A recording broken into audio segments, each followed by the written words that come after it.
Well, hello, David. Hello, Jim. Now that I am the recorder, I get to be the one to use the finger, and it was my index Um, finger. I owe the audience 2 episodes. I don't know if mine are going to come out before yours do. I'm hoping so. I'm hoping Well, so. Um, I, s- dude, I spent all day today cleaning up my studio area, and I wish I could show you a picture of it. It doesn't look like I did anything. Just because my life is in such chaos right now. Like, so to give you an example, here's an old iPad, yeah. and here's an inhaler. Here's a digital multimeter. Um, here's a Zoom H6 handy recorder. And this stuff is all buried. I'm just grabbing things out from underneath the here. Oh, this is the best one. Here's a stack of portable hard drives. Holy smoke. I mean, I so to explain to the listeners what's been going on and why the show has been sporadic. Um, I got involved in a situation at work where I was trying to rescue a coworker because they were about to sink my department. Um, and that ended up with me becoming the de facto project manager on a live webinar thing that lasts all day. And Okay. so I have to train all the people and how to do all the various things. I have to run through. I mean, I'm literally burning the candle at both ends. I worked 55 hours last week, I think it was, Oh my gosh. and it's normally a 37 and a half hour work week. Um, so it's just it's just crazy. I don't know how I'm keeping up right now. I don't know how I'm even alive. This weekend has been a godsend because honestly, if I had not had this weekend, I probably would have quit my job. Like I'm getting to the point right now where it's like, no, this is not acceptable. And the fact that they're not going to step up to the plate, the people that I'm working for are definitely dodging me. Like they don't really want to pick up the pieces that Yeah. they should be. And it's been told to me by my manager and other managers that they should be doing this. And I'm like, well, it's fine for you to say that. When are you going to enforce it? Yeah. Um, so anyway, that all aside, I did get to do a couple of me things this weekend. I spent an hour at a guitar store. That was about the only time I spent on anything that was like purely just enjoyment related, which I would consider the show that kind of stuff. Yeah. Um, and I got this. I got these wonderful new Didario EXP coated strings. Yeah. They're coated phosphor bronze, warm, bright, and balanced tone. And apparently, they use NY steel for greater pitch stability, and they're stronger. Nice. These strings seem to be very nice. Am I forgetting something? Uh, Am I Was leaving there a something out? reason that you got strings, acoustic strings? I mean, why would you buy acoustic strings? I don't understand. Yeah, that's a good question. I don't. Oh yeah, there's that thing I did. Oh, So where is that? Jim What is has that? Jim has not seen the gender of this guitar yet. I have not. Uh, It's a reveal party. seriously.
So I got this, which is a Siegel Maritime Oh, nice. SWS. I got to read the model number out of the guitar because it's kind of weird.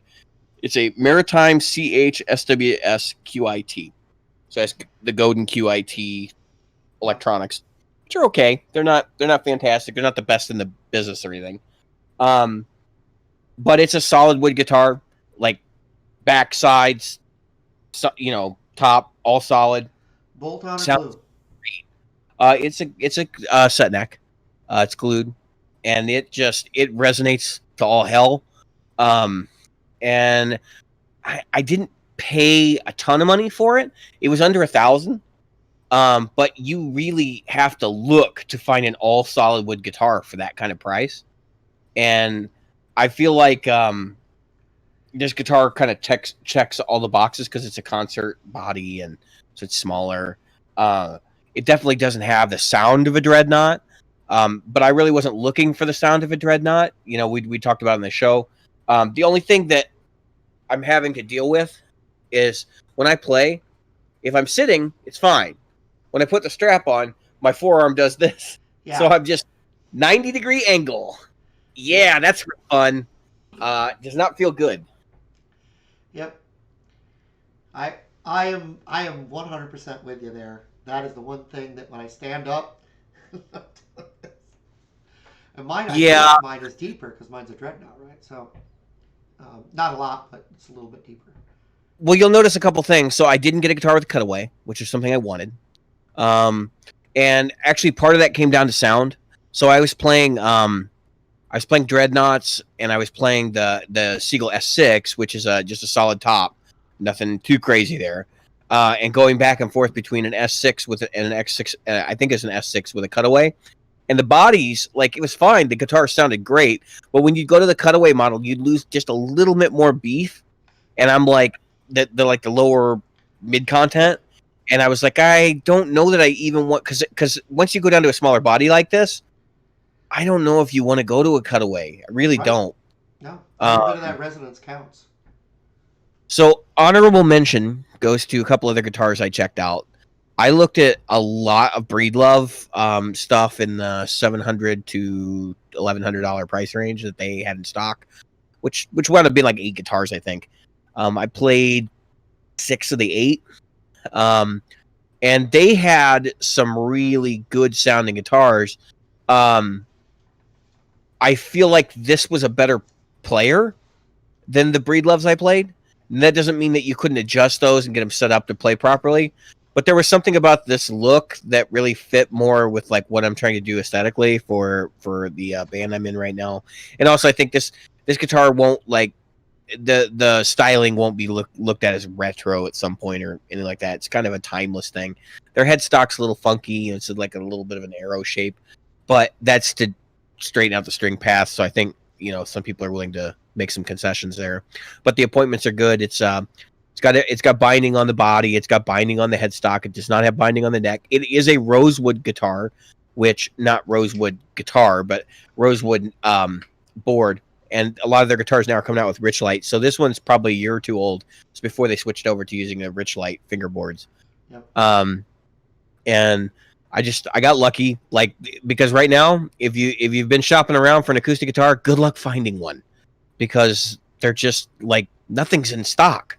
Nothing is desirable anyway. I mean, you'll find lots of stuff that is like, super expensive. Yeah, and that's if you're gonna buy used, you're gonna pay for the nose right now. But I did play. So this is the experience I want to share with our listeners, because we were talking I think one of the last 2 episodes, we were talking about how you played that $1,100 Martin or something, or and you were talking about how it's like it changed your perspective on instruments and all that. I played a $3,200 Breedlove. Now I've played some expensive Martins. I had to think back, but it's been a while, right? But I had to think back and go, yeah, I don't think I paid any $10,000 Martins, but I've definitely played them in the $3,500 to $4,000 category. The Breedlove was better than a $3,000 Martin for sure. It was about $500 better, honestly. And it just rang like a bell, resonated. The whole instrument felt alive, um, and not in a bad way. And it had like the sparkle and clarity that you would get from like a smaller bodied guitar packed with all the low end oomph and the punch of a big dreadnought that's inflexible. Basically, that dreadnought that gives you all of the clarity that you want instead of just being like a lot of low end. But I also, if we're going to be honorable mentioning, I think the Siegel S6. We've been talking about budget acoustic guitars. Honestly, give the S6 a swing because I've played a lot of budget acoustic guitars, and for what they cost, holy crap, those things are good. I almost bought one of those over that. I mean, but I didn't want a dreadnought, so I kind of backed off and said, you know what, as good as they are, I really would rather have like the concert body. So that's what I went with. But yeah, that's good. I've had a similar experience to you as far as the Martin goes with the Breedloves, but I didn't think it was. I wouldn't have said better. I played a lot of them. What I would say is it was different. There were different tonal ranges and everything that you're looking for in an acoustic guitar, whether it was Taylor, Gibson, Fender, or I mean, not Fender, not up at that price point. Martin, Breedlove.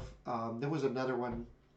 Um, I every one of them had a different tonal quality, and that was really what. The Siegel doesn't make anything in those price categories. So, Yeah, like no. for anybody who's like listening and thinking like, oh, maybe I'll. So that's really not an apples to apples comparison with my guitar with anything like that. Like Siegel is like more of an entry level, to professional level, guitar, but they don't really get into like, superstar level guitar, right? And I hear what you're saying when you say like one thing is not better than another, and I do think there are definitely subjective qualities in guitars, but like just to give the audience my criteria to back up my statement, I'm talking about sustain. I'm talking about evenness throughout the playing range and of the neck, because that's a big problem in acoustic guitars. Like you'll play a guitar even now, mind you, it has to be properly set up anyway. But if it's properly set up, you will have like areas of the neck where maybe notes don't ring through as truly as other places. And I'm not talking about intonation. I'm just talking about like volume wise. And they call them dead spots, but I've never really had a guitar that had a true dead spot where like the note wouldn't ring out at all, but kind of some variation therein. I'm not saying that expensive Martins have those. I'm just saying this guitar felt consistent throughout the range, and it was consistent volume, but also like resonance as well. Because I know that like the way that my guitar resonates in the upper register is different than the way that it resonates in the lower register, which is why I think it's largely in part to their bracing design. Of course, Martin sort of sticks to dogma in a lot of cases there, and I think that may be part of that. And many people look at Martin or Gibson, they go, that is the sound that an acoustic guitar should make. You know what I mean? Yeah. I'm like totally comfortable just saying, blow it out the window. I really don't care. I just want these qualities to come out in the sound. And so I'm more of a non-traditionalist in that way. Yeah, I can get along with that. I get along with that. So that's exciting news that you've joined us in the mid-range acoustic world. I still play like a madman. I mean, it's not like I play like an acoustic player or anything. It's hilarious. Good for you.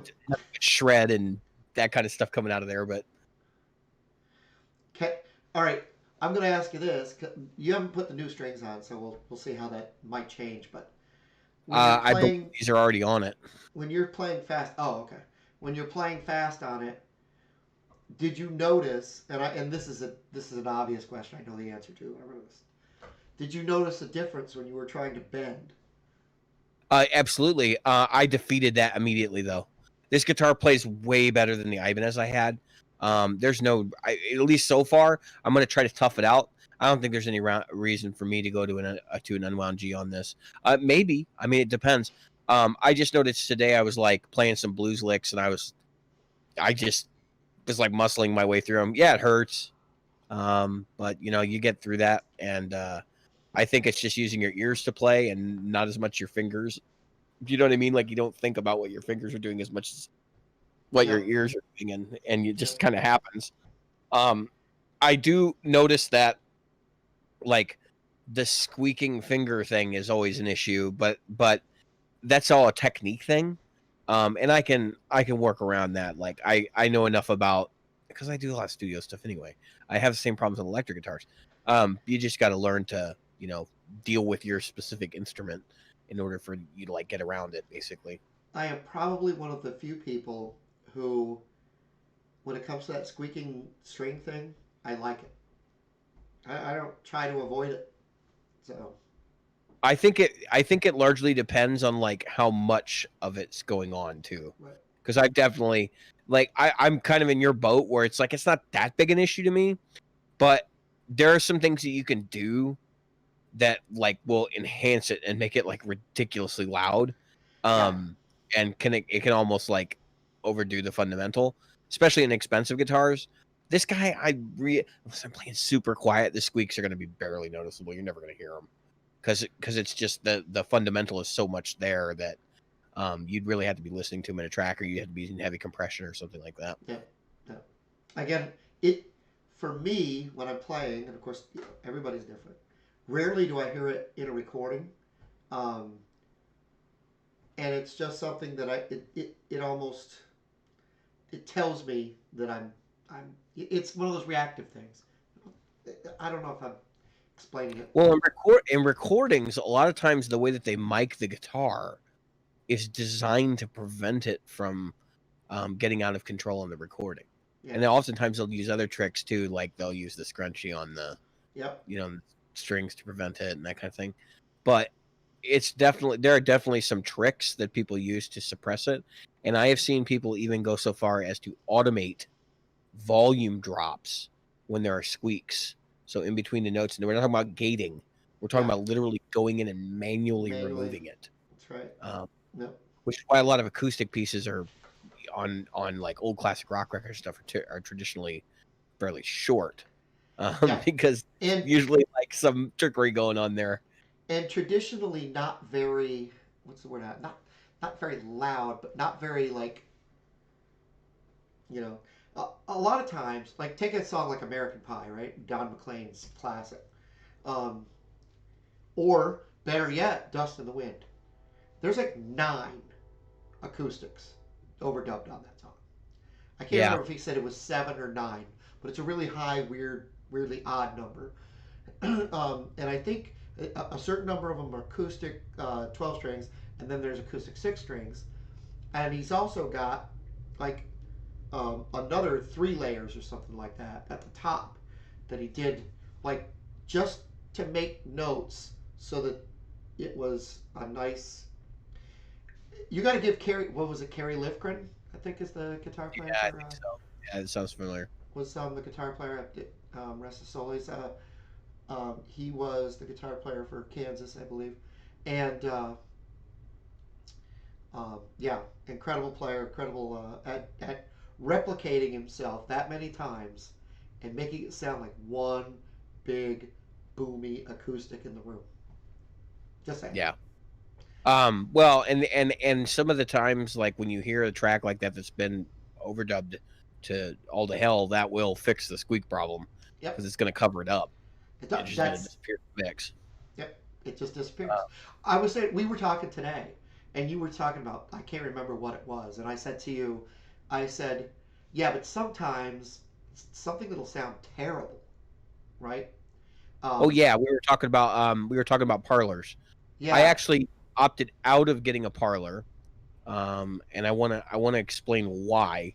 Um, I think that most parlors that are produced today are designed to fit a specific niche, market wise, not yeah, player wise, not purpose wise, but I think they're designed to hit a price point. right. And because of that, you won't really find a whole lot of them unless you go to like private luthiers or you get a really high end guitar from somebody, and they're out Right. there. Yep. I think Rain Song makes a Parlor now, don't they? Yeah, I think so. You can, so if you seek out one of these smaller companies, I'm sure you can find one that's acceptable. But Fender, PRS, because they did the SC one this year, which got me thinking again. And then like I guess the popular one's the Jim Dandy, which has been around for decades. Decades. Yeah.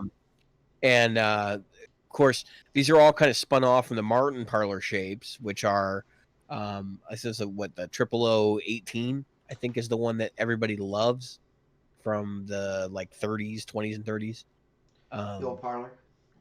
It's a 0018 or something like that. Yeah, I think -8. you're right. Their model numbers suck. Their model Anyway, numbers it's are their so parlor confusing. shape, right? Yeah. Their pre-war parlor shape. And I don't know if Martin's actually producing those at like an affordable level that's actually worth buying. But I know that, like, for example, Taylor has the GS Mini, which is kind of their take on a parlor. Problem is, their scale length is all wonky on it. And Fender does theirs. They have one they just came out with in their this like vintage series or something. And I didn't even bother to play it. And it's not like I was upset with it or anything or thinking it was going to be bad. I was just like kind of looking at the situation going, it's a $300 guitar or $400 guitar. Like, I really don't think that it's going to be built any better than some of the other $400 guitars in that price category. Yeah. And I started to realize like a number of things about what I really wanted in terms of tonality. Like, I didn't want it to be so thin that it couldn't be heard. And I think that's the issue with the parlor is like putting it inside of an ensemble. I don't think it's going to punch through quite as well. That said, so I learned some interesting things. I never play my Ibanez acoustic, right? Like, I had tatted out of the case the first time in like years, 2 months ago. And gotta take a time out for a second. I'll be right back. Oh, sure. Let me write the time down. Oh, it's fine.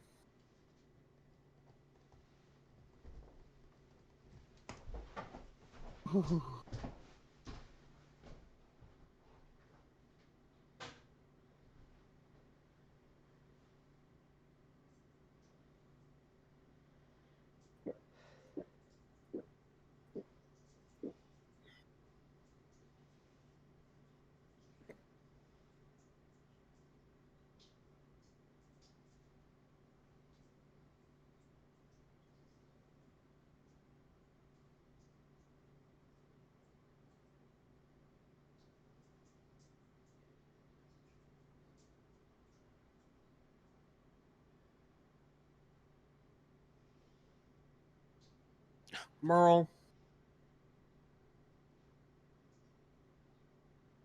Get down.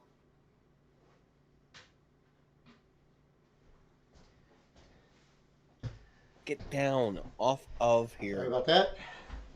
Get down. I'm doing the editing so I can write down the time. Yeah. So about 21:45. Okay. Anyway, so just thinking about the parlor thing and going through it, like, I don't think that they would have fit the contour what I was doing as well, and so I don't play my Ibanez very much at all, and that was part of the genesis. This is like, I took my Ibanez to the store and I said, let's bounce this existing guitar off of some others. Yep. And what we found out, which I didn't realize immediately, I thought I had a Dreadnought. What I figured out like almost immediately, I have something other than a Dreadnought. Yeah. Because it does not have any of the low end characteristics, and I always assumed that was because it's just a crappy guitar. No, it has nothing to do with that. It's just the body shape and size is actually similar to what this guy is. Don't get it That wrong, said, folks. It is a crappy guitar. well, I'm going there. So Just the difference between this and that in terms of tonality are like night and day. This rings like a bell. That one rings like a wet fart. And the other problem I have is that This one has low end clarity and low mid clarity. The other one does not. It's actually difficult to tune the other guitar because you can't hear the beats when you're tuning up against yourself. So I kind of just made a judgment call. I actually had talked to somebody in the group, and I had said, I'm gonna go look at guitars today, and I'm like, I don't even know what I'm gonna end up doing, because the reason is I have a gig that's acoustic only coming up, and we talked about, I think, this in one of the previous episodes, and so I was like, I gotta make a decision on whether I'm gonna play that gig or not, and whether I'm gonna take my Ibanez or not. And I walked in with the interpretation that what I was really gonna do is I was gonna buy a set of strings or two, and probably just use the Ibanez, and because I knew that slim pickings right now, right? And I wasn't going to spend money on something I didn't want. Well, I started bouncing these guys, and I was like, well, honestly, if I'm going to buy an SWS, an all solid wood guitar, I'm like, this makes sense to just buy it and just get it over with and grin and bear it. My wife even was kind of like, it's about friggin' time. So is that Sitka? Is that a Sitka top? What was that? The top, is it Sitka? Cedar? Oh yeah, no, it's Adirondack spruce. Okay, spruce. Yep, spruce top. Okay. Yeah. My other guitar I think is cedar. It's a redder color, so I'm assuming it's cedar. It may not be. It's a laminate, doesn't really matter anyway. Yeah, so that's a Sitka top and sides. It's a Sitka guitar, but I think it's a mahogany back and sides. That makes sense. Yeah, I was going to say, by the look of the grains, when you showed it earlier, it looked like it was mahogany. It's a gorgeous looking guitar. I honestly like beautiful. taken aback with the grain pattern stuff. It's perfectly book matched. Show that back again, man. That the back of that thing, excuse me, is just beautiful. I mean, that's a sight. Look at that thing. Look at the detail. I rarely see a mahogany back that like is 3D like that, I know, which is right? pretty crazy. Look at those sides. Turn it to the, yeah. Look at that. That's just beautiful. They picked a beautiful piece for that. Even the neck is just killer. Yeah, I mean it's a satin guitar too, so Yeah. that's always going to make that helps a this lot. look better, in my opinion. I think it feels better to play too. After the show, after we record the live portion of the show, I will record some clips. I'll do that tomorrow, and I'll send them to you, and you can stick them in, underneath this little blurb. I can do that. What it sounds like. Right here. I don't think I've ever actually recorded an acoustic guitar, so that'll be interesting. I will do some of the acoustic electric sounds, and I'll have a mic on it too. Because it does sound good mic'd up. Like, it sounds good like like an acoustic should, right? Well, so here's the funny part, right? So we're in there in the acoustic room, and I've played like half dozen acoustics, and my wife is literally standing there, and she's handing me my Ibanez, and then I'm grabbing this guitar and playing it for a second, and I'll play the same stuff on the Ibanez, and we're going back and forth, and then we switched over to a Breedlove, and we were doing the same thing, and I asked her, I was like, "What do you think?" I'm like, "I think I'm buying this." Yep. And she goes, "I think you should get that." And she's like, "I think you should get that because you already have this," which is Godin. Yep. So, if you didn't know, they're made by the same company. Yep, same parent company.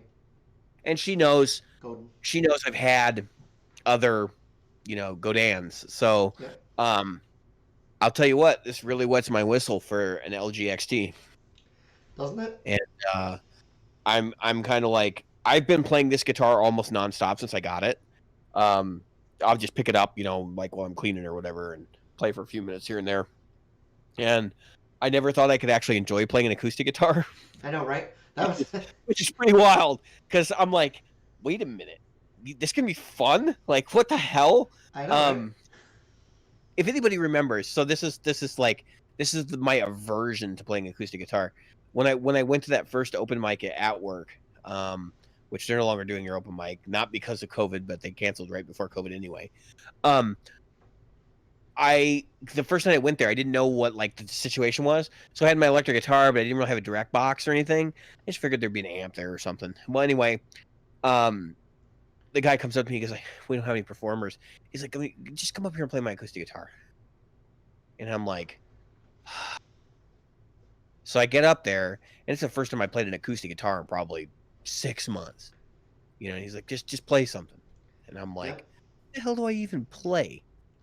I don't even remember what I played. I think I played Whipping Post, Yeah. and I played I don't know. I just farted around for like 5 minutes basically, and I just remember walking off the stage and going, "Well, that sucked." Do you And remember what acoustic it was? Do you remember what? oh yeah, it was Jack Byron's he's got a mid level or higher Fender acoustic that he has Yeah. just played the living bejesus out of. And it's opened up actually quite a bit, and he runs I think Elixir 13s on it. Because he plays it like probably every night. Right. He's playing a 2 or 3 hour set, or 2 or 3 hours of music somewhere. Yeah. Even now during COVID, he's booked. Oh, that's And cool. yeah, that guitar sounded really good for a Fender acoustic. Um, it wouldn't have been my cup of tea, but he's obviously had the guitar for a really long time. He's just grown with it. Um, and it was not a great player in my mind, but again, I don't normally play guitars with 13s on them. So that was probably part of it. But it had like a real some guitars. Um, I don't know whether it's just the way the nut slots cut or what. Some guitars have a very tight feel to them, particularly around the first to fifth frets, right?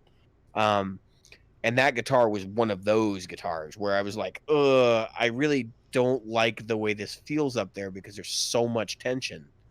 Um, and that was part of my kind of gripe with that guitar. But I went back, I brought my electric the next time and made up for the fact that I didn't really want to play my electric clean through the mixer. Um, so I mean, I got out of that situation. But the point is, I never really looked at acoustic guitars as something I wanted to do. And Yeah. even playing his that night, I was like, well, it's better than mine, but I still like it's a totally different instrument. Like that's always the way I perceived it. I don't Yeah. really feel It that it's is. necessarily a different instrument anymore So I because I could do things on this that I can do on an electric. So I played. So just to give you an idea, probably for 6, 7 years. Um, probably yeah, 6, 7 years. I played acoustic, just acoustic. I didn't play an electric. I didn't even try out someone's electric for about 6 or 7 years. And I was doing duets and solo gig stuff. So it was just singer songwriter stuff. I recorded an entire album. Um, that's somewhere. I have no idea where it is. Where I recorded nothing but these original songs I wrote, and it was me on acoustic and a guy playing keys and a drum machine um, in the background. Um, and that was 85 or so. So I had played acoustic from round 84. Once I sold my V into 85 and through that whole time frame right into the 90s, I played acoustic. And it was just because, not because of anything except it was just what you're talking about, but it was a pretty normal thing. All the open mics wanted acoustic players.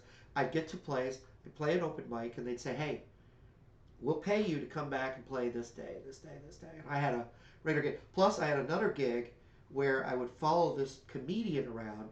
He would do a comedy act, and then I would play um, all Sam Cooke songs, and he would sing, and then I would do a couple of few tunes of my own, like a set, and then he'd go back and finish the whole night out with jokes. He was a very funny guy. He's gone now, but Very, um, it was the need.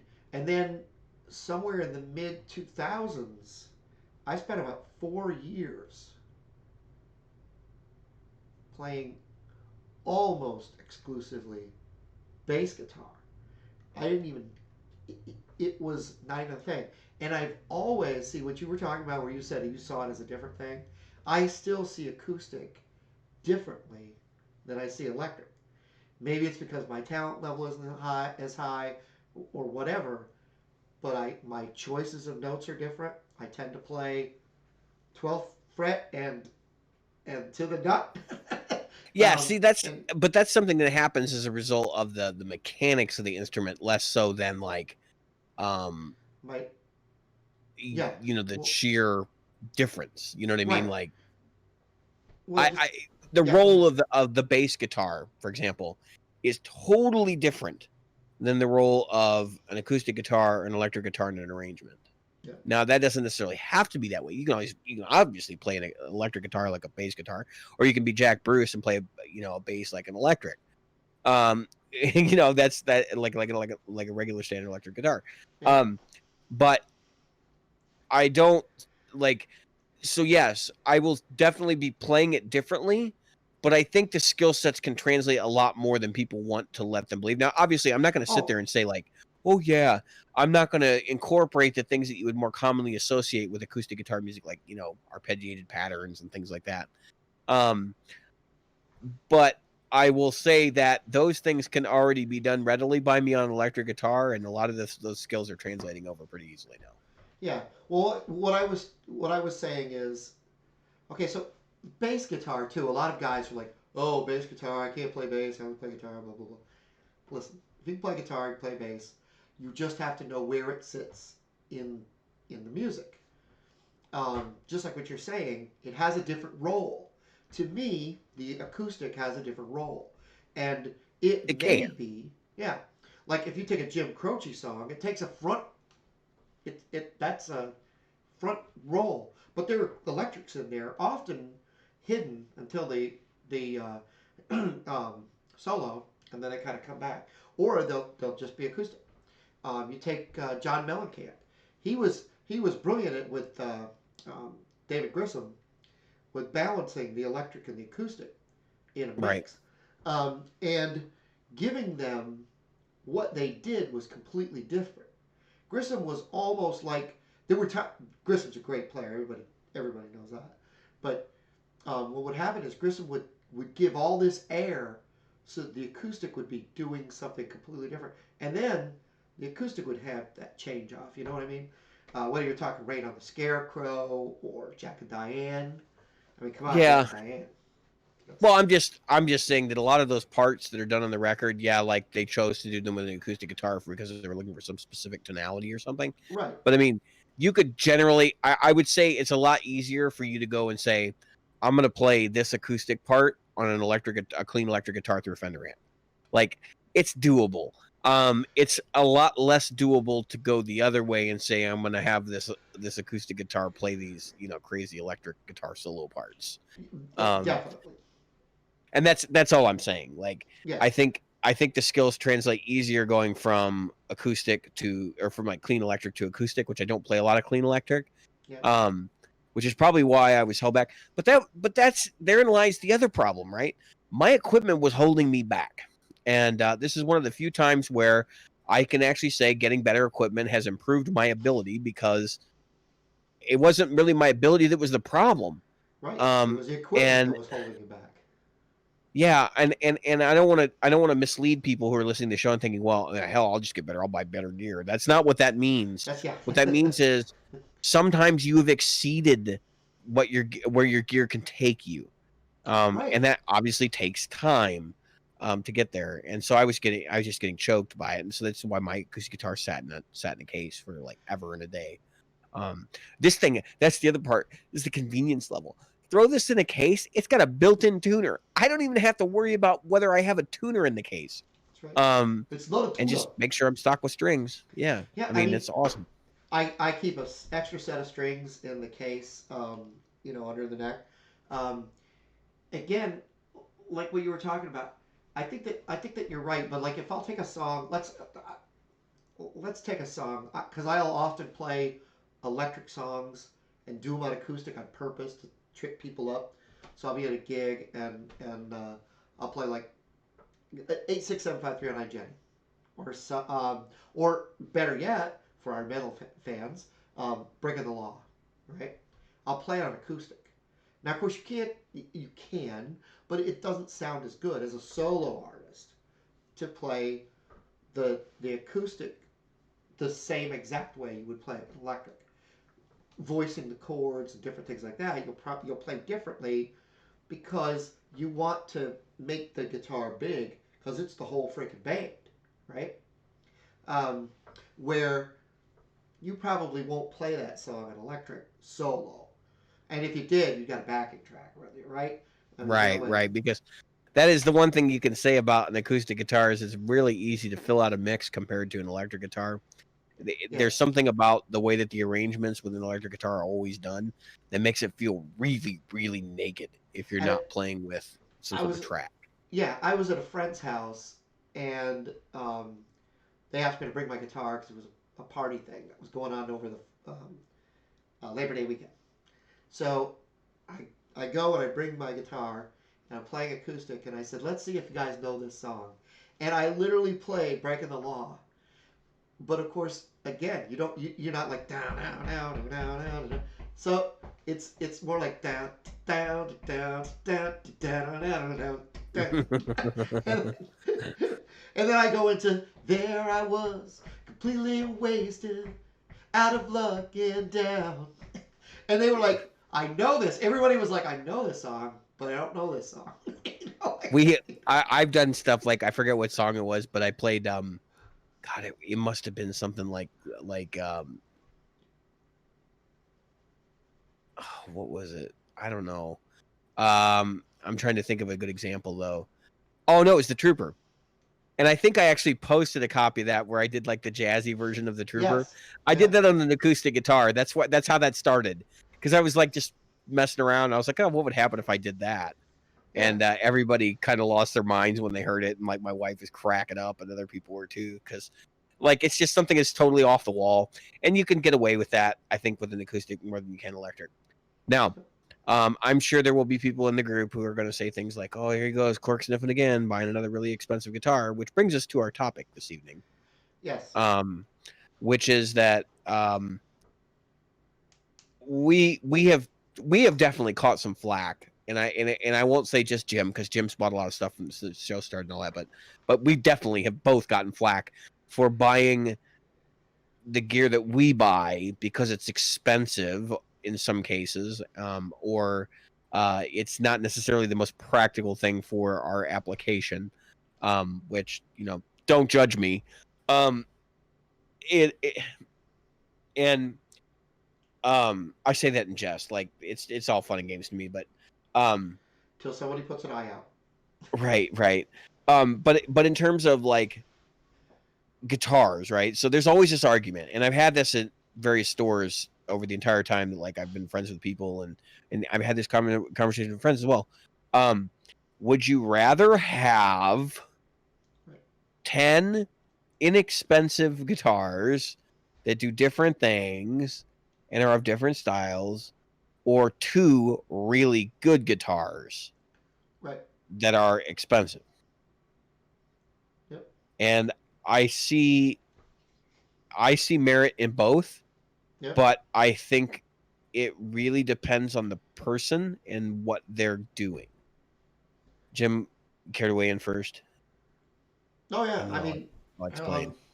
so I honestly do believe that, um, and I was one of those people who, and for a long time, by the way, a long time, I had a lot of guitars. I had probably I don't know 30.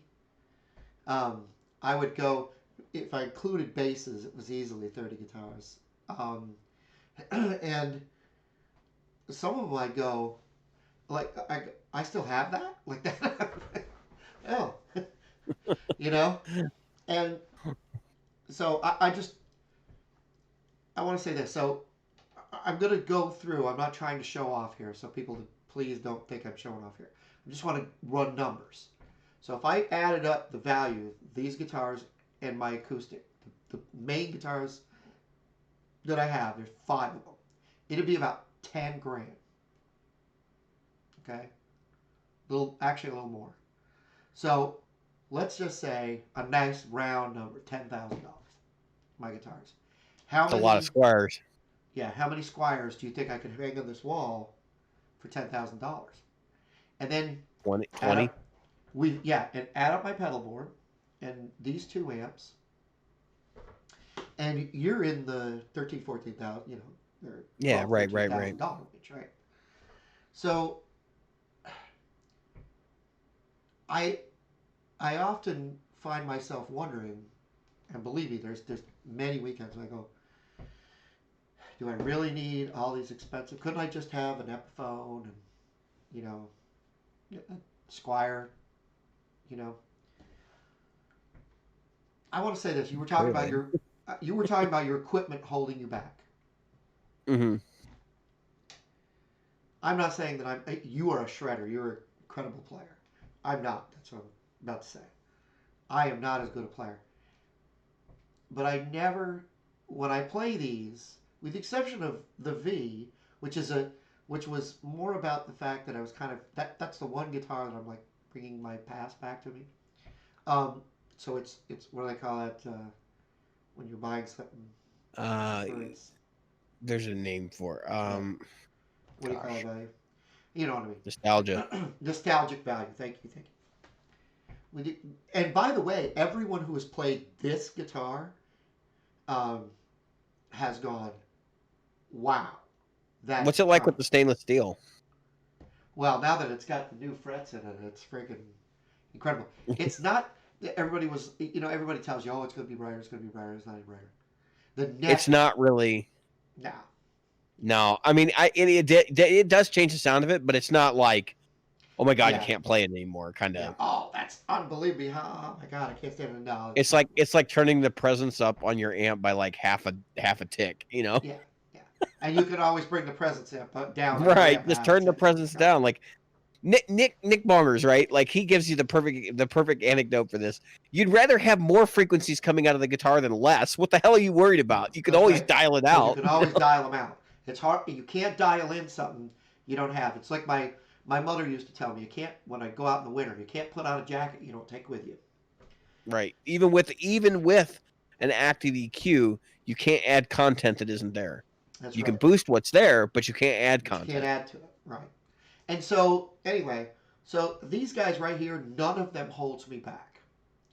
And so I mean, now that thing's got a straight, the new frets, it's like a brand new guitar. I mean, that Yeah, thing's you have nothing to blame but yourself, Jim, for holding you no, back. no, yeah, yeah. Honestly, that believe me, I was yelling at myself. No Uh, prisoners, Jim. No prisoners. You you gotta you gotta gotta have that attitude. you gotta do it. But the point that I'm trying to make is that if I cannot blame the amps, I cannot blame my pedals, and I cannot blame my guitars. I cannot say to myself, if I bought guitar A, I'd get that tone. I was I was rewatching the Bonamassa thing, right? And he had um, a Telecaster in the first song, and he's playing this um, 72 thin line, and ripping it up, and I'm like, I could no bad. Stop it. You do not need Stop it. that. You are fine. You don't need that to make that sound. You can't make that sound because you suck, not because you don't have the guitar. So shut No, up. it's because you don't And have a Dumble and a. right.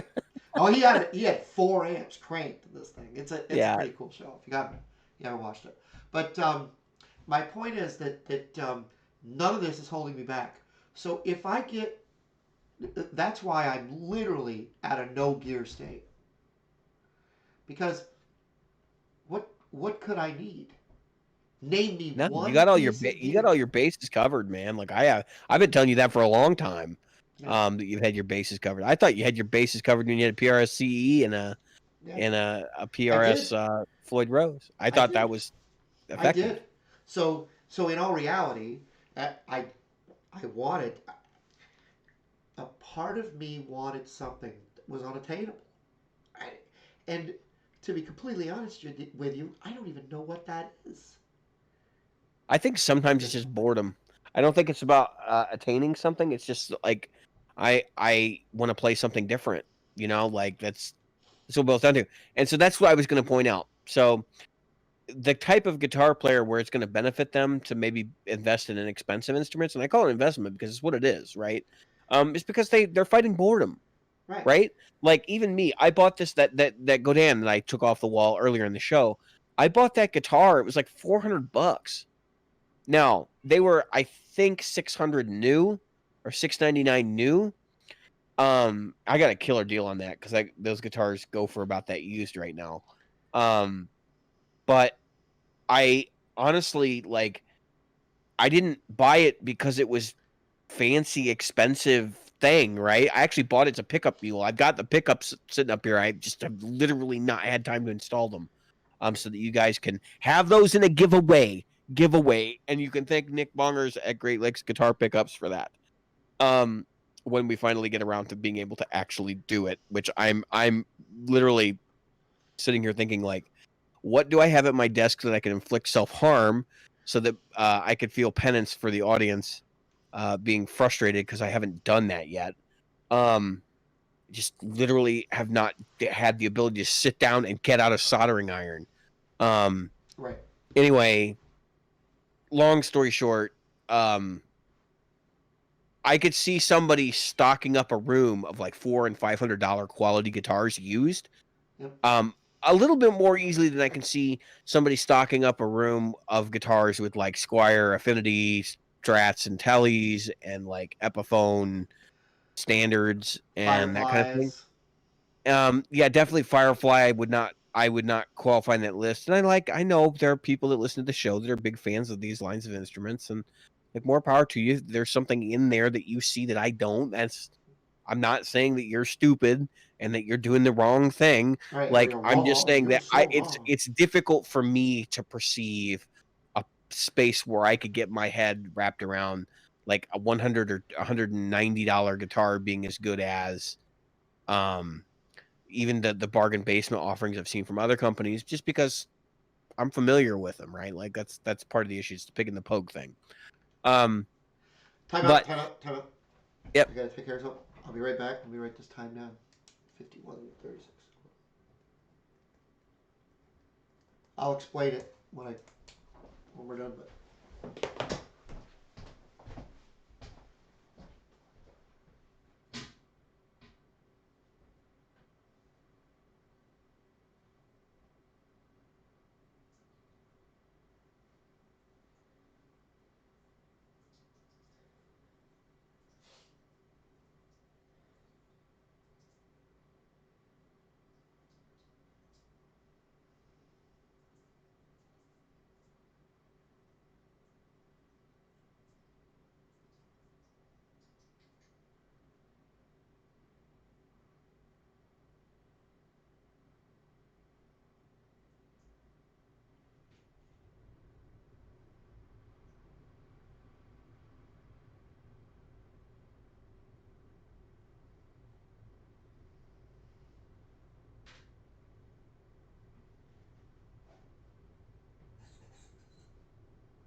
I will have that worked out next week. But okay. I have a So puppy, and so hold yeah, on. yeah. And let me give the time in thing. Okay. So with regards to moving along with Squire and that kind of stuff, I don't I'm not going to be the guy that tells you you can't play a show with a Squire Affinity, because I've done stuff like that before. Everybody's done stuff like that at some point if you've been gigging regularly and that kind of thing. Or that you shouldn't buy those guitars and customize the crap out of them, or you shouldn't buy those guitars at all. Like in all honesty, I just I have difficulty accepting that I would rather spend my money investing in like $300 instruments over because I play both, right? Like I'm more comfortable on stuff that's a little bit better in quality. Actually, my comfort point, and this is going to probably shock some people. My comfort point is like between $500 and $1,100. I really don't want to go over 1,100, although I've done it and I probably will do it again. Because once you get above 1,100, like I just worry the crap about anything that's going to happen to the guitar. Like, what if I scratch it? What if what if it gets stolen? Like, what's the insurance going to cost me? It just freaks me out. Um, which I know our listeners are like, yeah, I'll bet it freaks them out. Trust me, it does. Like having a bag over here with a Kemper in it freaks me out. Okay, um, and it's just because I work hard for the money that goes into my stuff, and so it's like very difficult for me to accept that it can all be gone in an instant. Um, and so uh, that's why it makes it a little bit harder for me to like wrap my head around going like the super cheap route, right? But I could see somebody having like 4 or 5 Squires and being content. Although I honestly, if I was going to do it, I'd probably buy a bunch of PRS SEs because I think SEs are perfectly giggable guitars and they're a dime a dozen and they're consistent. I know that some of our show listeners are not big fans of the SE line. Like I've heard some things that like they all are acoustically dead, and I think you're going to have a real tough challenge finding guitars in the $500 to $700 range that aren't acoustically on the dead side. I wouldn't call them acoustically dead, just quiet guitars, right? Quiet acoustic guitars or quiet electric guitars that when played acoustically, I guess. Doesn't mean they're bad. I mean, you can rescue a guitar like that doing things like using active pickups. You can get away with it, right? And so it's just that's what it boils down to. Like this guy, he's not going to compete with the $3,100 Breedlove I played. I know that. I'm okay with that. I can live with that. Now, granted, some people look at me and call me a fool because it's like, well, you could spend another $1,000 and you could get a guitar that's acoustically alive, that's going to be way better in tonality or whatever. Listen, I don't have anybody complain about my tone, and I don't have anybody complain about my ability level, so I'm not that worried about it. I really just am not. Will I buy a $3,000 guitar at some point in my life? Probably. I mean, I ain't gonna lie to you. Probably. Uh, do I think I need it right now? Probably not. And so that's kind of where I'm at with this. Like, I know that a lot of people come down the Harley Benton path, right? They're like, well, if I could, and I've seen this in the Everything Guitar group. Which, by the way, I think we're going to start doing a segment where I pick apart posts in Everything Guitar because there's definitely I see some meaty stuff in there.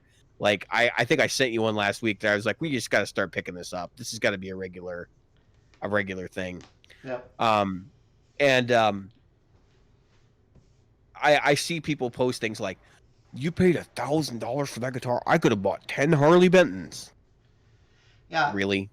Well, see, okay. Really? That's really where the root of this that I'm talking about it isn't that the Ultra Strat behind me is 10,000 times or 200 times or whatever the number is better. It's not gonna be. Think about this for a minute. A Squire Affinity is now, or not Affinity, I'm sorry. Let's say a Squire Classic 5, right? Is pushing like $400 or $500 now, right? Am I wrong on that? I might be wrong. Yeah, I think they're around 400 or 500. I think they're 400, but they might be around 5. Yeah. So I can see that. If and I know on the used market because of the situation right now, these things are selling really well, and maintaining a good portion of their value. But what I was getting at is that's not 4 times better than a $500 Strat. That's not what I'm trying to say. You have diminishing returns higher you go. But what I'm trying to say is that as you increase, there are little things you get. You may not even want. Those might not be things you want. But to say I'm going to spend $2,000, let's say you're going to spend $2,000, right? If you're going to say I'm going to spend $2,000, do you really need 10 guitars? Or can you, like, okay, bring it down to 4 or bring it down to 2, right? And find two $1,000 guitars that blow your doors off instead of now. Of course, some people are they do it with their own cars. They pull them apart and put new stuff on them. You know, Harley Davidson riders are famous for this, right?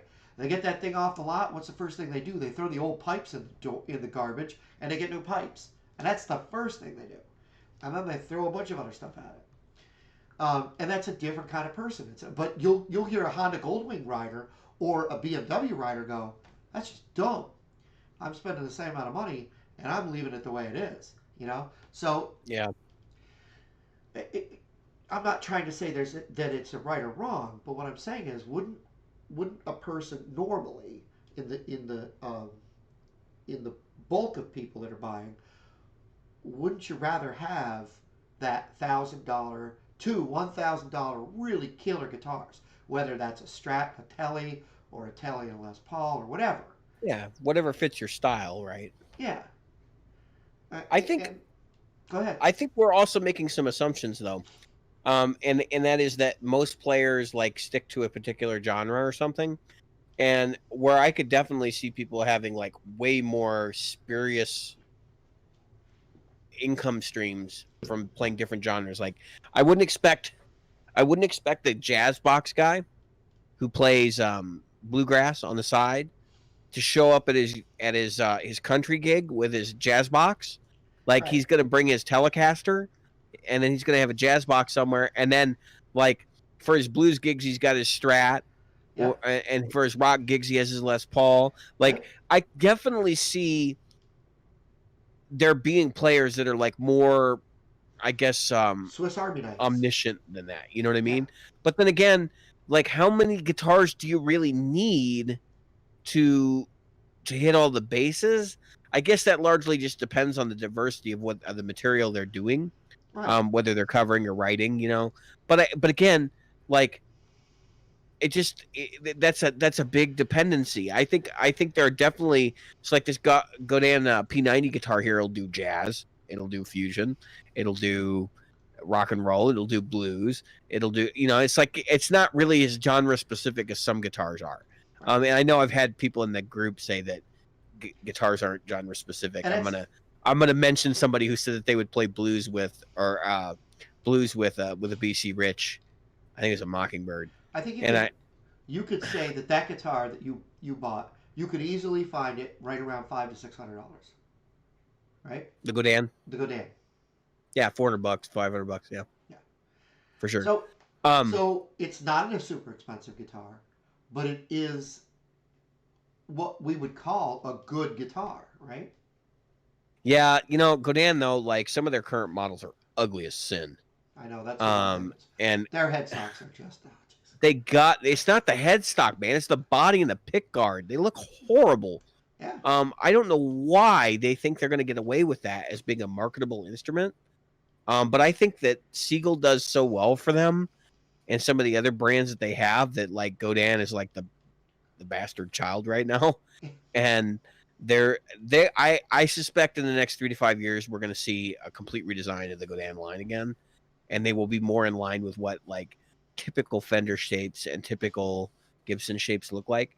Their jazz boxes are killer, but they stopped doing the LG body style because some people didn't like it, and the body styles they replaced it with are ugly. They're terrible. Nobody needs. I like the Yamaha Pacifica is another classic example of a guitar that it's a Strat style body, but it's ugly. Like you managed to make it look ugly. Like what were you thinking? And they've always been ugly. Like I don't think I've ever seen a Pacifica where I looked at it and was like, "Wow, that's great looking." Yeah. You want to see how to do a Strat body right? Go look at an Ibanez RG. Go look at an Ibanez AZ. Go look at. There's a ton of manufacturers that do like Strat style guitars that don't look awful. Just But don't follow look their lead. exactly like a Strat either.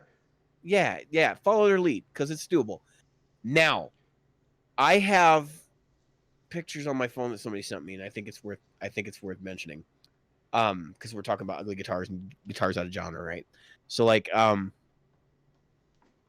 BC Rich, right? Somebody mentioned they could play a Mockingbird at a so Mockingbird is the Warlock. One of those kind of guitars at a blues gig. Okay, right? You could probably take a Warlock to a blues gig and get away with it. You're not going to take a Warlock to a jazz gig. Don't pretend like that will be acceptable, because you will get laughed off the stage. There are definitely times where guitars are genre specific. I'm not going to say that they can't cross genres or be more versatile than what they are based on their body shape. But I will tell you, if you take like an ESP F series, right? That's the spiderweb looking one.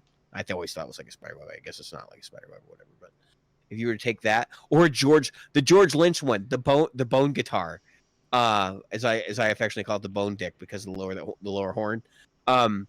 If you were to take that out, and you were to play a jazz gig with that, let me know how that goes for you. Because I tell you right now, like, they won't let you on stage. Like, that's what'll end up happening is somebody will be like, "You're not seriously gonna play, Coltrane tunes with with Bone Dick." Like, that's not gonna happen. Yeah, but that's almost your audience that would actually boo you off the stage almost. Oh yeah, for sure. But that's the point. Like, there are guitars that are genre specific, and there rarely is that genre specificity, like, based on tonality. Because those guitars will definitely cross tonality. Like, nobody's gonna argue with you on that. But you got to think about the other side of it a little bit more than just pretending like everybody's okay with everything, because that's just not the case. Yeah, I agree with it. I like I said, I just sat and watched Bonamassa play that 9-song thing, and it's his new album Royalty, so it's all the new songs and stuff. But anyway, I watched him pretty much play 3 guitars, and the only other guitar that made it onto stage was a 4th, was played by the other guitar player, and that was a 335. Okay. You know what those 3 were, right? I don't even have to say them out loud for you to know what those 3 guitars were. 59 Burst, probably a Telecaster and a Strat. Les Paul, Strat, and Tellys. Now, they weren't the same Les Paul all night, and it wasn't the same Telly all night. It wasn't the same Strat all night. Well, actually, I think the Strat was the same each time. But I will say, the other guy played Telly once. he played a Les Paul Custom and a 335 pretty much the whole night. So if you think about it, and the bass player switched basses more often than the other guitar players, which I thought was completely nuts. But my point is that, okay, that was blues, right? And typically, those are the guitars that we associate with the blues, right? Those are the yeah. I mean, and rock and roll. I think most blues guitars fit really well into a rock and roll category. Yeah. I definitely think that there's some more rock and roll guitars that don't like, and you're gonna laugh, Jim, because I know you're not a huge fan of, but offsets really fit more in the rock and roll category, but I don't think have as much overlap in the blues to my way of thinking. Now, granted, I don't think anybody's going to tell you can't bring your Jazzmaster on stage and play 12 bar, but I would venture a guess that, like, most people who are playing those guitars who think they're fantastic are not playing straight, like, real electric blues, right? Right. But they were built for jazz. I mean, thus the name Jazzmaster. Which is hilarious to me, because they don't really sound like they're built for jazz. They did not sound like any jazz box I've ever heard in my life. And they have 0 point, to me, they don't say jazz. Now, one guy that plays jazz on a non-traditional jazz guitar is Scott, what the heck's his last name? He plays a Strat, very famous for playing a Strat. Yeah, I think I know who you're talking about. Player. There are definitely dudes that play Jazzmasters and stuff in context, but they tend to be more. It's not the typical jazz sound. Do you know what I mean? Like, they're going for something different, and many of them would be considered more like in the free jazz realm or in jazz fusion context. But I just think that it's like that's a whole other ball of wax. It's not. Those were meant to like kind of be the jazz guitar, and and they didn't do a very good job of being the traditional jazz guitar, Right. which is fine because I actually do like Jazz Masters. But Yeah. yeah, it's just an interesting thing. But what I actually wanted to talk about, somebody sent me this afternoon. You're gonna laugh. Okay. I'm not gonna give away their name because they may have connections to the industry, they may not. But anyway, what they said to me was, should you ever find yourself in the perilous situation of having swallowed a poisonous berry, simply obtain a 2020 Dean catalog and open it to any page. This will sufficiently induce vomiting and quite possibly save your life. And then he proceeded to send me pictures. And I'm not going to share them. Get yourself a copy of the Dean 2020 catalog if you want to see these. But God, Dean has Google outdone is your themselves friend. in hideousness this year. I mean, these guitars are butt freaking ugly.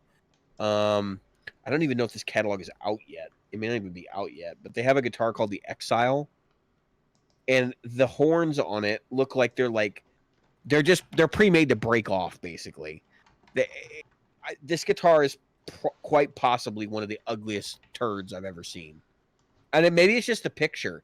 Like maybe it's the proportion of the picture, and part of me keeps saying that to myself, but then on the other part of me is like, no, there's no way in hell. Like it's not just the picture. They're just it's just ugly. They're doing a V still, which is amazing considering they're getting sued. They're doing several V's actually. I thought that the Um, lawsuit got dropped. there's another Cowboys from Hell ML coming out, Of course. which looks like a bolt That's on. that's one of their mainstays because it Yeah, just yeah, keeps right, making right. them money. The Kerry King V limited edition, which is not. Stop making can openers. This guitar looks like a can opener. You It know, does. this actually leads me down to another topic, right? So Dean reinvented itself a few years ago and became like this, like we're gonna make all these signature guitars for people. And when we had Michelangelo Baudio on the show, he was still using Dean He guitars, right, at the time. yep, But that is no longer the case. He's now with Sawtooth Guitars, I believe, yep. which is an Amazon sold brand. I will say nothing about that product because, as far as I'm concerned, Michelangelo Badio is still a friend of the show. Yep. Badio, yeah. I honestly, I'm not gonna poo-poo his brand, but it's Firefly, right? Like it's the same thing, which is okay if you're into that sort of thing, but You be that as can't it may. say that he was selling out because the poor guy. I mean, let's face it. No, I mean he's got to eat too. Like I get it. So there's another product on the horizon. We've talked about it on the show before. They did miss their launch date. This is your Quad Cortex update. Okay, so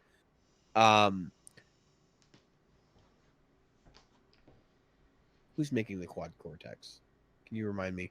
Can't remember the name of the company. Quad Cortex.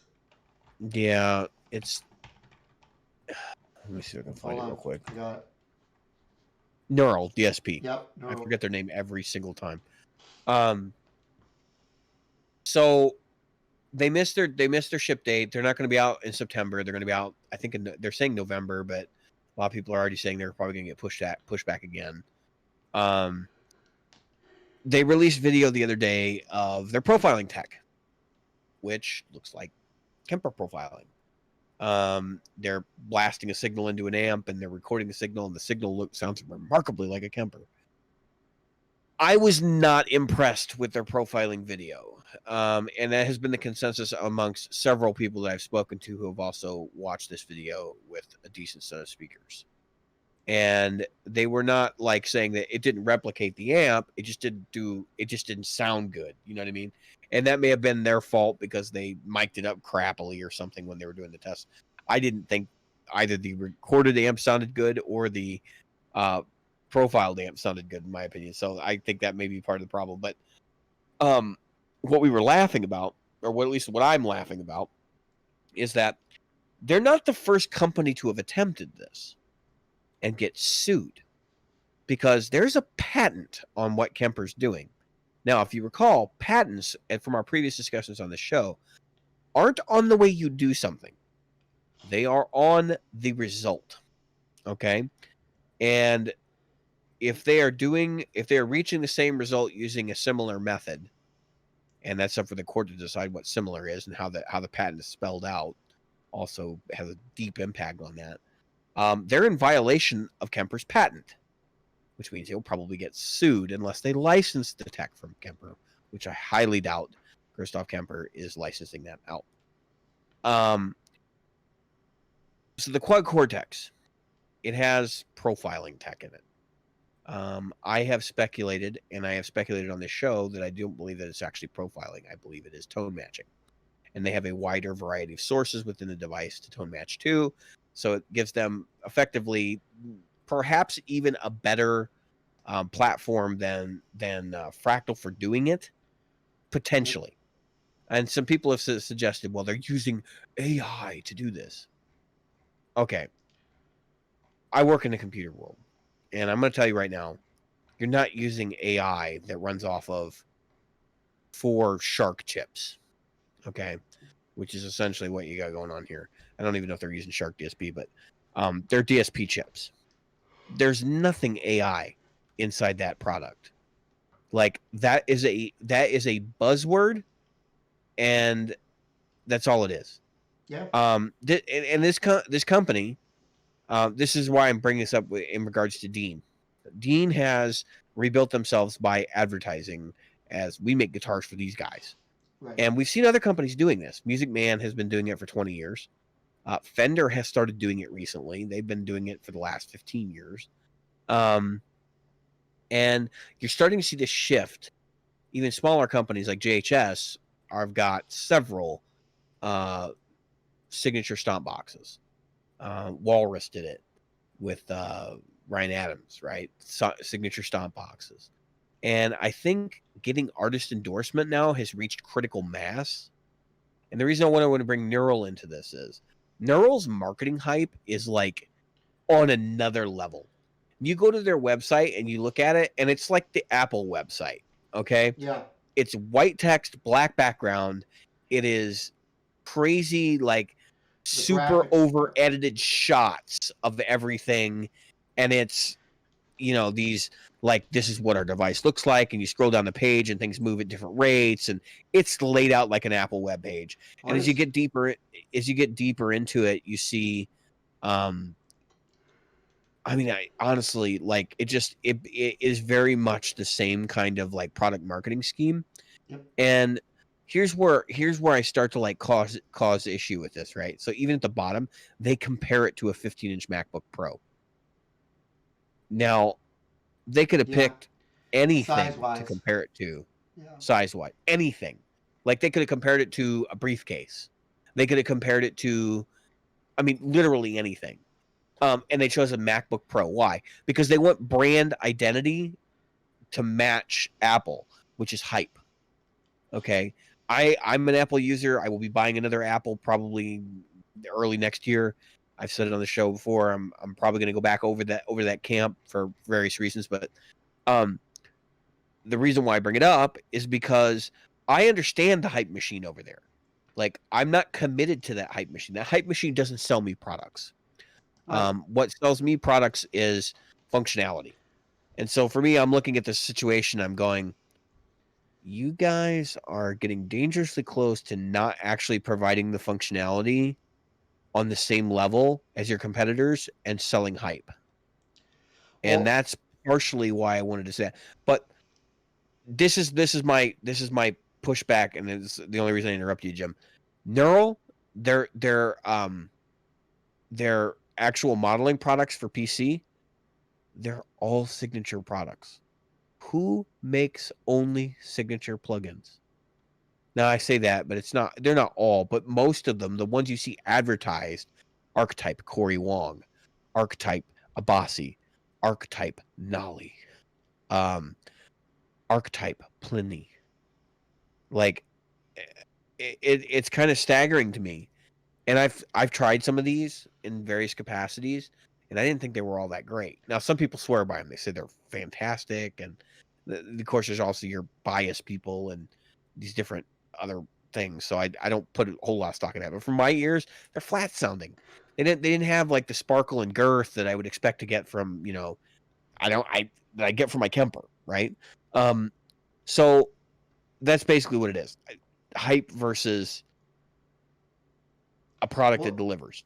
if you look at the artist roster you just read off, every one of them is the hoity-toity of they are the MacBook Pros, the iPhone 11 Of Pro their Max specific genre. of their Yeah. genres. I mean, you didn't mention Kerry King in there, did you? You didn't mention No. yeah, you didn't mention even Joe Bonamassa in there, did you? I mean, it's like I don't really even feel like they're looking for name recognition. What did I just turn into Elmer Fudd? yeah, Um I actually think that they're more in line with, like you said, like some sort of level of excellence, right? right. Because like Corey Wong, like I know who he is, but I don't I know don't. that everyone knows who he is. Yeah, see, Um, yeah, so he's from an up and coming band, but yeah, and if which you they probably told would know who me they were anyway. what is it, Herman Lee from Dragon Force, I wouldn't have been surprised.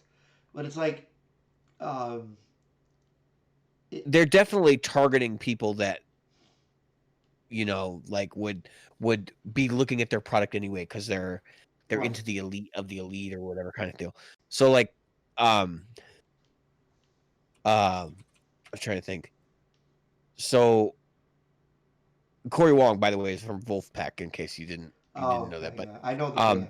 I didn't hear. I didn't. he's not. And then actually, I don't think of them as being this like super sophisticated band that's like in front of everybody, but they're apparently really popular, Right. and I just didn't know how popular they were. Um, so that's like the whole other thing. But I definitely see them being like kind of an elitist band in the same way that Fish is kind of an elitist band. Like there's certain people that are connected to that band in a very like fan way. And Tosin Abasi is like definitely the cream of the crop in the gent world. Yep. Um, and I definitely see which I think is funny because I don't really see his music as being as gent as people think it is. Um, but there's the Bossy, and of course there's also Pliny, who's like they consider him gent as well, and I'm like he's not really gent. He's like progressive, fusiony stuff. Um, but even when you look at these guys and the instruments they're playing, what do you think? What Pliny plays a Strandberg. Yep. Abasi plays one of his Abasi Concepts guitars. Yep. Corey Wong plays custom shop Strat. And I look at their other um, the other artists on their roster, like Nolly. I don't know enough about him to really comment on him, but um, I mean, here's the other names. It's like Rabia Masad, Nolly Get Good, Victor Brandt, Mike Spreetzer, Dick Lovegren. A lot of these guys are metal guys. Kristen Martrucci, Mike Mead, Weed rather, two Madsen, um, Rob Van Der Loo. Here's a stick player, Abby Clutario. I mean, when you start seeing like most of these people are definitely firmly entrenched in the metal like shred community, they're definitely targeting a certain subset, right? And I guess that's really my issue here is like here's a modeling product that's aimed at a specific genre, even though they don't want it to be because their artist roster is aimed at a specific genre. Yes, the cream of the crop is a little bit more varied because they have like Corey Wong in there, right? But I feel like the rest of their roster is firmly entrenched in the like let's get the Fractal guys on board kind of thing. And I've had the opportunity to play the FM3 now twice, and I thought it was exceptional enough. They can put all these features in the quad cortex they want. They got a long road to go because I just don't see their plugins being able to do what Fractal is currently doing, especially not for the amount of money. And then of course put in a hardware unit. Like there's more limitations to putting in a hardware unit in my mind. But I just laugh because if you look at the buzzwords, and we talked about this when they announced this product, the buzzwords are off the charts. If you're terrified of like buzzwords that really don't mean anything, resulting in a product that's not as good as they say it is, like this is the product that you don't want to buy, because they talk about neural captures and they talk about AI based modeling. There's no AI in their modeling. I don't know where that what kind of crack they're smoking that they think that they're using AI in their modeling. I mean, Microsoft struggles to use AI. They're one of the most capable software development firms on the planet, and they can't roll out AI services. So you're telling me they've got an AI modeling device? Blow it out your ass. Like, that's not what it's doing. They're just using some fancy term to talk about some sort of machine learning process they've come up with that's probably just regurgitating data. I mean, I just don't, I can't fathom that they're actually delivering on their promises here. Other than to say they have this smaller hardware unit that does what a Helix does, and it might do what an Axe-Fx does, and it may do some of the stuff that a Kemper does. That's fine. Like, we know those products already exist, but the hype machine here wants to make it sound like we're the new guy on the block and we're better than everybody else. Well, I've seen this. I saw this when I was a kid. You know when I saw it, Jim? And you're gonna crack up when I tell you this. It's a Sega Genesis. This right here Oh, is a Sega Genesis. yeah, Because it doesn't matter what's under the hood. The Sega might have been a superior product. It had blast processing, remember? yeah, Uh, but at the end of the day, which product sold a lot more units? The Super Nintendo. yeah. And And why? and which one are people still buying games for? Super Nintendo. It's about content. But Yeah. you know, the thing that they're missing, even if they were, even if we don't know, even if it was a great product, it's what 16, $1,700. Even $1,700, no dealers. Same thing right, as the Axe-Fx. yeah. And if you're, I mean, I'm not poo pooing that. That's fine. But what I'm saying is, it's $1,700. No dealers. No way to try it out. No real stuff. And you've lost this time frame right here because of everything that's going on. Would have been a perfect time frame for something like this to drop because Yeah. you could release Yeah. content all day. You could run a rep to Andertons. You could run a rep to Harley Benton's thing there, Tolman. You could run a rep to guitars. I mean, come on, this would have been a perfect opportunity for marketing to get the hype with a real machine in the hands of some users. They didn't do any of If that. if I get the opportunity to check this thing out, which it's likely, right? At some point I'm going to see one somewhere. Um if I get the opportunity to check this thing out, I'm willing to bet that it doesn't check the boxes, but if it does, like, I'll be the first one to say, I'll be looking to sign up. Do you know what I mean? Like, I'll Yeah, be I'll be like, okay, this is a product that I can use that would fit my needs. right. A Quad Cortex, man. Like, I I just it's hard for me to look at a product like this and just put any investment into something that's just vaporware. Yeah. It's gonna come out. I will have the opportunity to try it out. Like I've mentioned already, I will probably get to play it, and I'll probably be the first person that's like, "This thing is really great." But the reality is this: like, it's a new player on the scene. I don't understand why people are getting all in a tizzy about it and getting super excited over basically marketing hype from a company that does deliver decent products from by and large, but like they're not known for hardware expertise. I have a hard time with like companies that market themselves the way that Quad Cortex does, and Well, it's not just a guitar product thing. But that's part of the reason why I look at Spark too, and I said the same thing from Bias. I was like, this is like a crowdsource thing. Like, what the hell is going on here? Um, and Quad Cortex has like very similar, page layout like all the Neural DSP products do. Um, and I have problems buying this modern marketing aesthetic, especially when it comes to guitar gear. I think we're a much smaller industry, and I think the way that you should market to us is more like mom and pop style. Like, let's talk to you, let's show you the product, let's go through this process together, let's handhold you a little bit because there's definitely people in our industry who are like not willing to adopt something new, right? right. And I see the same kind of marketing going on in pedals. Like, pedals are dirt simple. You could do this kind of marketing with pedals, and it might actually work. But the problem is people buying pedals are still those people that are like, no, I kind of want to see Andy from Pro Guitar Shop walk me through it. You know, I want to watch this in the hands of someone. Yeah. And I just don't like if you're going to do that. So Neural's doing that, but the videos sound like crap. It's as bad as a Mesa Boogie video, and I bitch about Mesa's videos. Well, Their videos sound like trash. yeah, they should have gotten that. They've got Rabia Wasad on their list. They should have gotten one out to Rabia, let him do his own demo. Oh, he But got to play it at. Didn't you hear? He got you to know, play it man, at NAMM, yeah. and apparently it was the bee's knees, even though he was already endorsed by them. Come on. So of course it was First of going to all, be. I don't believe anything I hear that you heard at NAMM, because Right, you because could it was a plug-in. hear.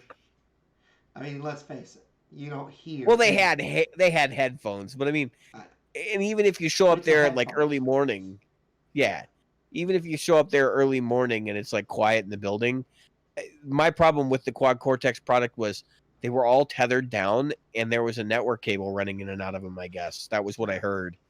Yeah. Which means that they probably weren't because there's no network cable on the physical device.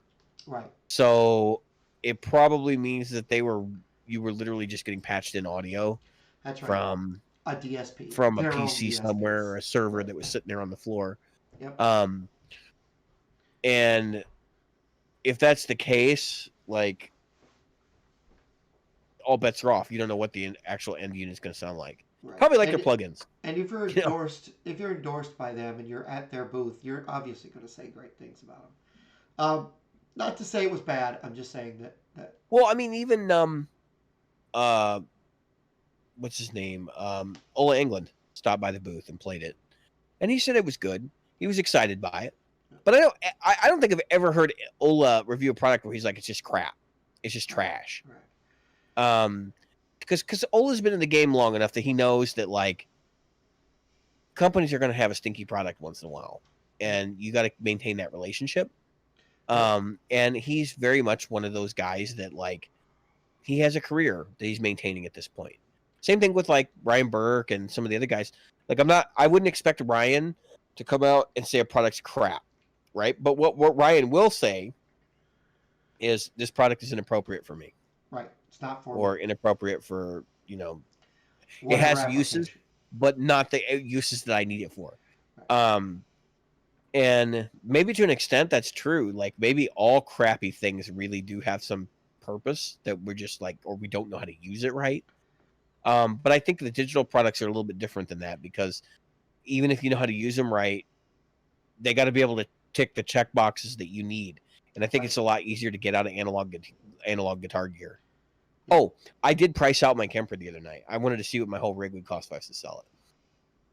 Because I was kind of looking at it and I'm like, if the Quad Cortex does come out and it profiles, I may need to dump my Kemper fast.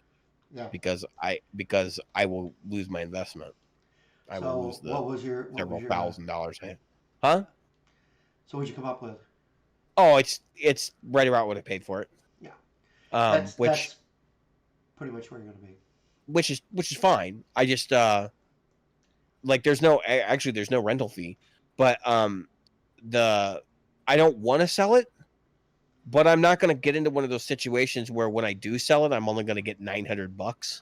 Right. Like that's just ridiculous because what I paid, like that's just crazy. Yeah, exactly. We're at about an hour and a half, so yeah. I'm gonna have one more thing I want to talk about here. Sure. So because when we're talking about the Neural DSP and we're talking about how you never see a demo that says, man, this thing is just crap. I saw a demo this week where they said, yeah, this thing is just crap. It's just not good. What was that? What was the product? It won't surprise you, the company. Zoom has come out with a new pedal that's supposed to be like a Helix and like the Headrush.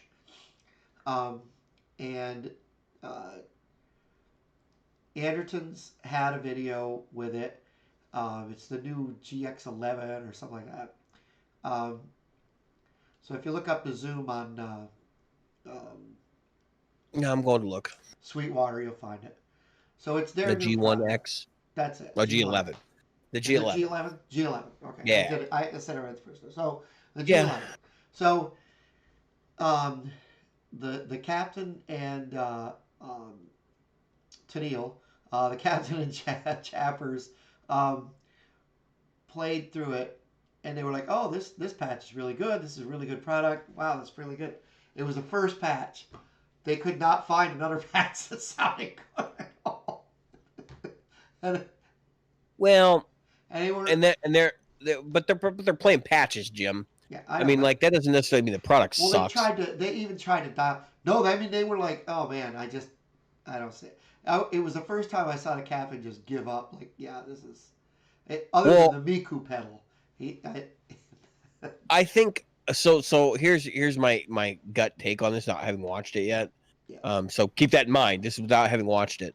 I think any of these products that are like programmable like this, that have the amount of features and compatibility things that can happen in them and all that sort of stuff, yep, um, they're so granular that if you don't know what you're doing, you're not going to get a good sound of it. And so they do not make good demo fodder.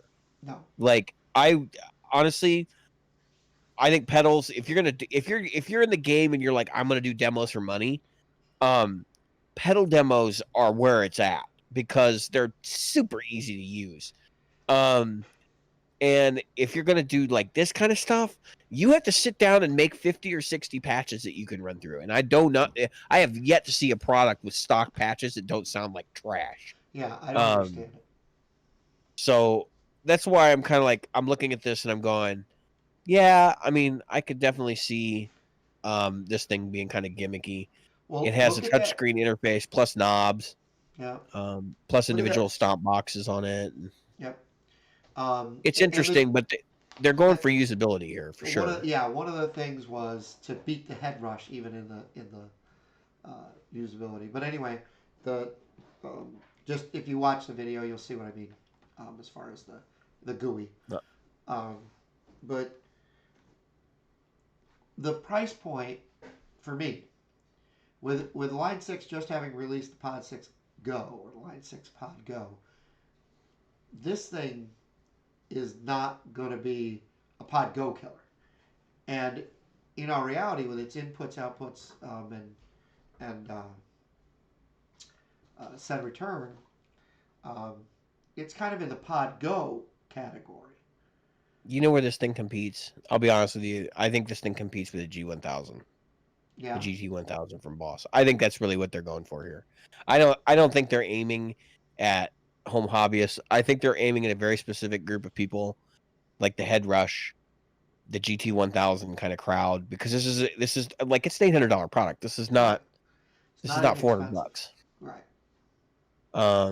But do I think it's going to be successful at this price point? It looks like a toy. I mean, it honestly, the red buttons, the goofy looking expression pedal. I don't know if it's trying to be carbon fiber top or whatever. It looks like a Yep. toy. I'll tell you this though, the last series of Zoom modelers that were out didn't sound bad. People liked the way they sounded. There were some questions about build quality, and I don't think they did IRs until this generation, Yeah. which This is one has something IRs that or the said. ability to But load IRs. but I believe their unit actually predated the Helix, so you know what I mean. Like it could have gone either way. Um, but it also sounds like there's only 6 ham models in here, so that's pretty nuts. Um, I don't know. I mean, I just don't. This is for the guitar player that just doesn't want the hassle of having an expensive, like, big rig, and they can just plug into their DAW and maybe plug into headphones when they're at home and practicing. This is for. I've always thought Zoom was like the company that when you were a beginner and you didn't know what you want, that's what you bought first. You didn't buy Line 6 first. You bought Zoom, and then you learned about it, and then you were like, "No, I should have bought Line 6," and then you go over there. Right. And I know that the generation of guitar players that came after me went the other way. They went Line 6 first, and then ended up buying other things. But I always felt like Zoom was like attractively priced. This is not an attractive price. This is expensive for what you get. That's Like what I was saying. that's my gut feel here. It's Actually, not an there's $800. 24 amp models, 6 new ones for this unit. Yeah. And, Um, and again, I you know, I runs on don't. battery. Yep, I haven't had a chance No, to use it I or lied. anything, but it didn't strike me as an $800 pedal. It struck me as a Well, $600 pedal. so here's So the interesting part, right? You can still get the G3XN, which is the previous generation, 220 yep, bucks. yeah, That's an attractive price. G11, not an attractive price. And the funny part about it is that when you look on Sweetwater's site, who they're comparing it to, the GT1000 and the Headrush, which is what I knew I was going to see because that's what this is aimed to compete against. Um, yeah. You got anything to add, Jim? that was it. I just wanted to say that, I was more mentioning the fact that there are those demos where you go into it thinking this is going to be great, and then you come out of it going, oh, jeez. Yeah, I'm not surprised with a product like this. I have seen demos. So here's the one that comes to mind for me. They're rare, but they do happen. And oddly enough, this is another Andertons one. The Mesa Cab clone. Yeah. And I'm gonna say something that I could be just talking out my ass. So feel free to call me out in the group on this. But the cab clone isn't as bad as people make it out to be. It is bad. It sucks. But it isn't any worse than a red box. I've been David, I'm a Jim. and tonight we've been practical guitarists. Absolutely.